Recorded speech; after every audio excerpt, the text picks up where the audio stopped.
बिस्मिल्लाहिर्रहमानिर्रहीम। अस्सलाम वालेकुम नाजरीन, मेरा नाम है मोहम्मद उस्मान नईम और आप देख रहे हैं हमारा यूट्यूब चैनल नॉलेज पॉइंट।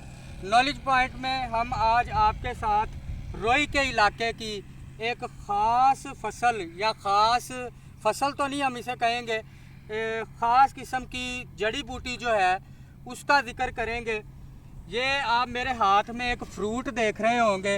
इस फ्रूट की बेलें जो हैं वो रोई में, चोलिस्तान में, सहराई इलाके में मुख्तलिफ़ जगह पे कसीर तादाद में पाई जाती हैं। इसको मकामी ज़बान में इस फ्रूट को तुम्मे का नाम दिया जाता है और इस फ्रूट को इंसान और जानवर दोनों ही इस्तेमाल करते हैं।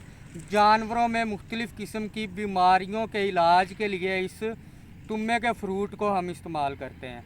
उसके अलावा इंसानों में इंसान इस तुम्मे की बड़ी ही एक स्वीट डिश जिसे हम मुरब्बा कहते हैं वो इस तुम्मे से तैयार करते हैं और उसको बड़े मज़े से अपने खाने में शामिल करते हैं और इस मुरब्बे का मज़ा लेते हैं। उसके अलावा इस इलाके में और भी कई किस्म की झाड़ी नुमा कई किस्म के झाड़ी नुमा पौधे हैं वो यहाँ पे आपको देखने को मिलेंगे। इन झाड़ी नुमा पौधों को रोही के इलाके अपने घरों में बतौर ईंधन आग जलाने के लिए इस्तेमाल करते हैं।